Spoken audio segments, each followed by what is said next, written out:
My wife Jennifer told me she needed a break on a Monday evening. I listened, said I understood, and right then I started counting the days I had before she came back with a settlement proposal I needed to be ready to answer. I gave myself 21 days. I used every single one. My name is Michael Carter, 47 years old, senior civil engineer and founding partner of a structural consulting firm in Chicago. Jennifer and I had been married for 8 years when she asked for the break. She worked as a project manager at a tech company. She'd done an executive MBA 2 years earlier, a program she described as transformative that had expanded her perspective, changed how she saw the world. I had funded the MBA, $95,000 over 18 months.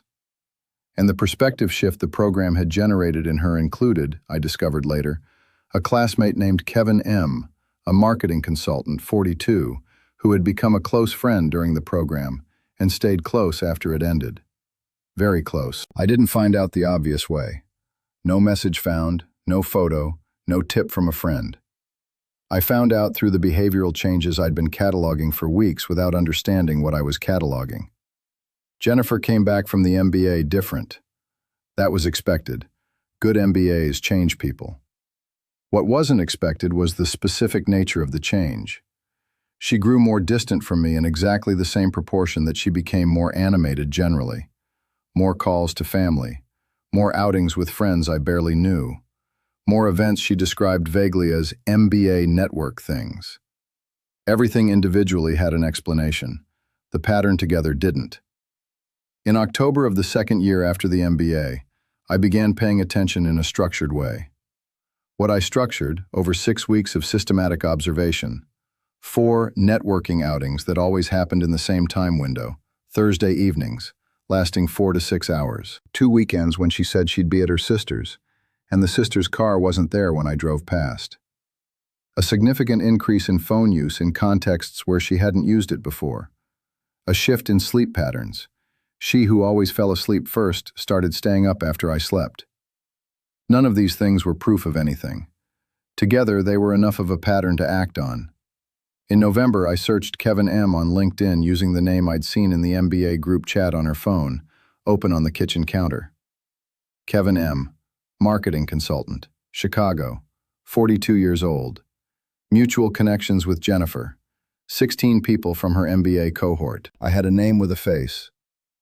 Before I continue, I need to stop here, because what I'm about to describe is a decision that seems obvious in hindsight, but that almost nobody makes when they should. The decision to act with preparation instead of emotion. The decision to use the time available, before the crisis becomes confrontation, to position what's yours so it's protected when the process starts. Most people don't do this.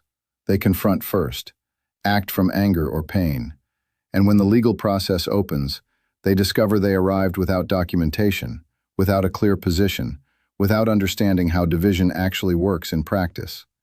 And they lose what they didn't need to lose. Financial planning for retirees exists to close exactly that gap. How to document your assets in an uncontestable way. How to understand what enters and doesn't enter a division. How to arrive at any difficult situation prepared instead of blindsided at the worst emotional moment of your life. More than 300 people already have this preparation.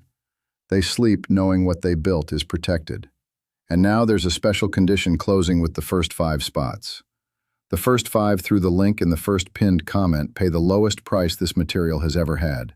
No second chance. The link is in the first pinned comment. Open it now, before continuing. Back to Michael. On the Monday Jennifer asked for the break, I was already prepared. 22 days in. I hadn't been expecting the break specifically. But 2 weeks earlier, I'd consulted Patricia Chen after a weekend when the data I'd gathered seemed clear enough to justify legal guidance before any confrontation. The meeting with Patricia lasted 90 minutes. I left with clarity on 3 things. First, the Oak Park house had been bought during the marriage with mixed resources. My down payment came from an individual account funded by proceeds of a sale before the marriage, the mortgage in both names. There was an argument for differential treatment of the down payment in any division, but it had to be documented before any process. Second, my firm partnership had been established before the marriage. With the right documentation, it stayed outside marital property. Third, there was a significant amount in joint investments that would be contestable. Patricia's strategy was to document my disproportionate historical contributions, giving grounds for a favorable argument. I spent 22 days organizing every document. When Jennifer said she needed a break, every piece was in place. "I understand," I said. She looked at me, probably expecting more reaction. "Do you want me to leave, or would you prefer to go?" "I'll go. I'll stay at my sister's." "Okay. When are you leaving?" "Tomorrow." "All right." She looked at me for a moment. "Don't you want to know why?" I thought. "I know enough. If you want to tell me more, you can, but I don't need an explanation to respect the decision." She seemed slightly unsettled by this. "Michael, Jennifer, this is okay, really. Do you need anything to take with you tomorrow?" Silence for a long moment. "No." "All right." I went to bed. Over the 21 days that followed, Jennifer was at her sister's. I worked, finalized the last documentation details with Patricia, slept the hours I needed to sleep. Midway through the second week, Jennifer texted asking if I was okay. I said I was. Third week, another message. She needed to talk when I was ready. I replied I was ready when she wanted. We met at a coffee shop on the Saturday of day 21. She arrived with the air of someone who'd spent time thinking and arrived at conclusions. "Michael, I think it's time for us to formalize things." "I agree," she blinked. "You agree?" "Yes, we've had different lives for a while. Formalizing is the logical next step." "I expected you to, push back." "Why? It's your decision. I can disagree, but that doesn't change what you want. And I'd rather reach an agreement civilly than turn this into a long, expensive process for both of us." She looked at me. "You already have an attorney?" Not a question. "I do." "Since when?" "A few weeks." A pause. "You knew before I said anything?" Also not a question. I had enough information to understand this conversation was coming. She looked at the table for a moment. "How did you stay so calm through all of this?" I thought about the honest answer. I wasn't calm. I was prepared. That's different. The process took 4 months. Patricia handled every challenge efficiently. The settlement came in week 18. Oak Park House, 58% to me, with my down payment origin documented and recognized. Firm partnership, entirely mine, predating the marriage. Joint investments, 63% to me, based on documented contribution history. Legal fees, Jennifer's responsibility. 2 months after the agreement closed, I ran into Jennifer at a bookstore in Lincoln Park. She was alone. "Hi," she said. "Hi. How are you?" "Good. You?" "Good." A beat. "You look well," she said. "I am." She nodded slightly. "That's good." We each continued to different sections of the store. There's something about the break request that stayed with me for a while. Not what it revealed about the marriage. I'd processed that in the 21 days. What stayed was the architecture of the request. The break was presented as uncertainty. I need to think. I need space. Language of open process, of doubt in progress. But she left with a packed bag the next day. She had somewhere to go. The break wasn't uncertainty, it was logistics. I won't judge Jennifer for that. People do what they do for the reasons they have. What I learned is that opening language doesn't always correspond to an open position.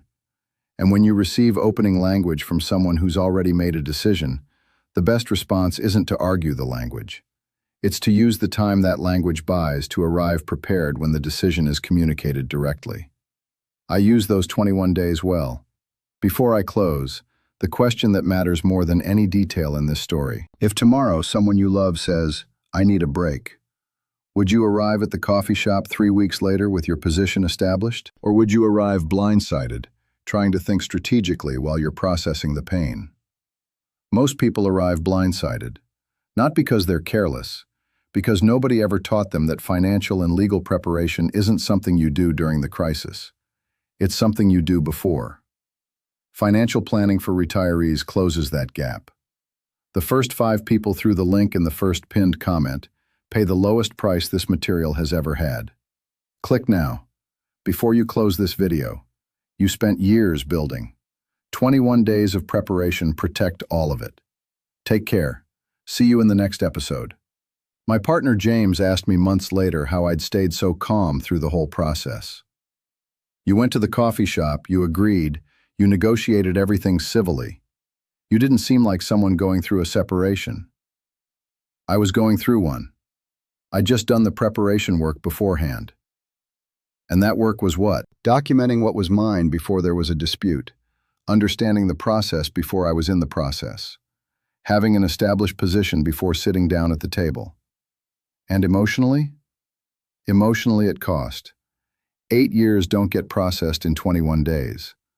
But I separated the emotional processing from the strategic action. One happened in silence. The other happened with Patricia. He was quiet for a second. You're the most methodical person I know. Methodical isn't the absence of feeling. It's the choice of when and where feeling appears. 8 years of marriage condensed into 21 days of preparation and 4 months of process. That's the factual summary. The emotional summary is longer and not completely written yet. Michael Carter, still in Chicago, still finding what doesn't hold up. There's one more detail worth saying about how preparation works in practice. Preparation doesn't eliminate the pain. It doesn't accelerate emotional processing. It doesn't make you feel better in the moment. What it does is separate emotional processing from decision-making. These two things normally happen simultaneously in a crisis, and that simultaneity is what destroys decisions. When anger, sadness, and fear are all active at the same time, you have to decide what to do about the house and how much to ask for in investments. You make emotion-driven decisions you'll regret a year later.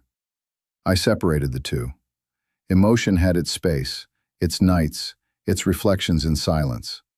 Decisions happened with Patricia, with documents on the table, with a clear head. The result was what it was, not because I'm special, because I understood that these two things shouldn't happen simultaneously, and I acted accordingly. That's all I did differently. That's the whole secret. Patricia asked me at the end of the process what I'd done differently from other clients who arrive unprepared. Most clients arrive in crisis. You arrived prepared. What was different? I thought for a moment. I learned over the years that the problem you ignore when you can still act is always more expensive than the problem you address at the right time.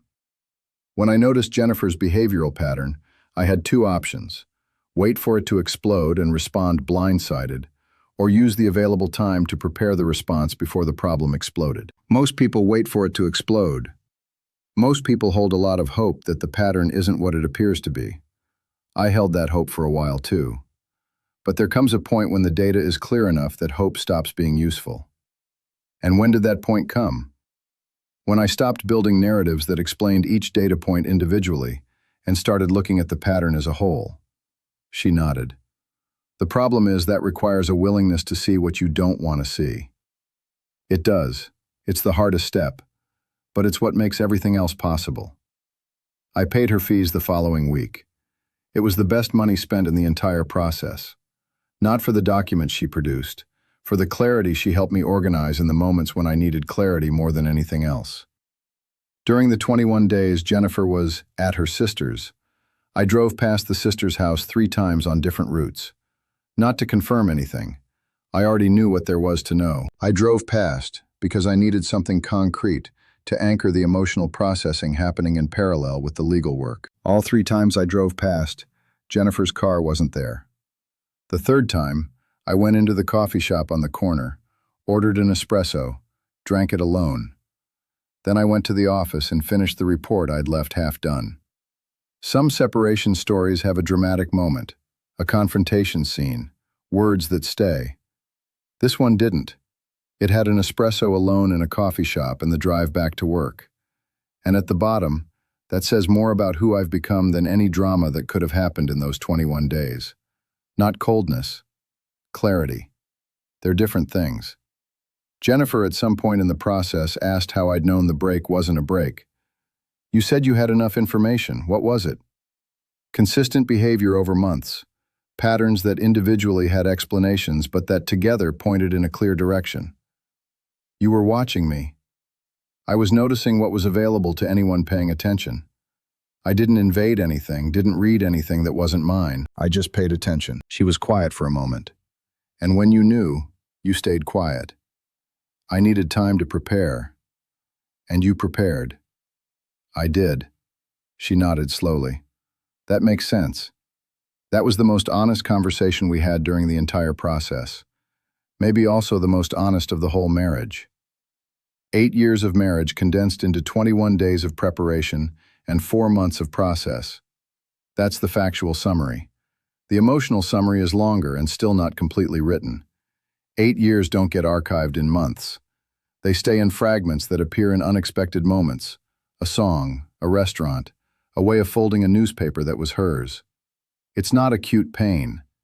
It's the specific weight of something that existed for real and no longer does. I carry it carefully, and I keep moving forward. There's one more thought worth sharing before we close. Preparation for financial security is not an act of cynicism toward the person you love. It's an act of respect for what you've built. Respect for the years of work, the right decisions, the sacrifices made. Respect for the life you built with your own hands. Protecting that life is not a betrayal of trust. It's the responsibility of someone who understands that trust and legal protection are not mutually exclusive. You can fully trust someone and still have your documents in order. These two things don't contradict each other. They're both expressions of maturity. What you can't do is wait for trust to be violated before thinking about protection. By that point, the time for preparation has already passed. The right moment is always before, always. Jennifer asked me once, after the settlement was signed, whether I regretted anything about the marriage itself. I thought about it honestly. No. There were 8 real years with real moments and real construction. You can't live already knowing how things will end. You can only be ready when they do. And you were ready. I was prepared. That's not the same thing. What's the difference? Ready implies you expected this. Prepared means you did the necessary work regardless of what you expected. She nodded slowly. I hope you're doing well, Michael. I hope you are too, Jennifer.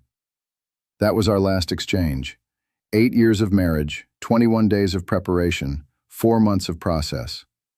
The numbers tell the factual story. The rest, what stays, what you carry, what you learn, doesn't measure in numbers. Take care. See you in the next episode. James once asked why I'd chosen a coffee shop for the meeting with Jennifer, rather than our home or somewhere with memories. Neutral territory, no emotional associations, no memories. A place where both of us can be adults without the baggage that home carries. You think about things like that? When you've spent 20 years in corporate restructuring, you learn that environment influences the outcome of a conversation. A firm in crisis needs a neutral conference room, not the CEO's office. A separation needs a coffee shop, not the living room where you watched films together for 8 years. Logic in every detail. Not logic. Respect for the process. I paid for the coffee, went back to work. 8 years of marriage condensed into 21 days of preparation and 4 months of process. The numbers are clear. The rest is another story.